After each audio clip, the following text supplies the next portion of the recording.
बड़ा निगाह हमारा ऊपर हो। एक बार और के एक बात और कहे कि साड़ी ले आई तो बात अगर पहिरत तो लोगन लगी कि ना हम कुछ पहले बानी कहेगा पैसा लेला बाऊ का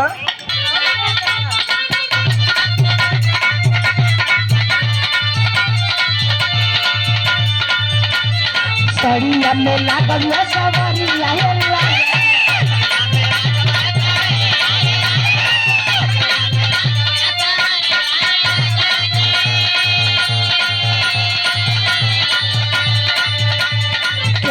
के लागी ना नजरी आए राजा जी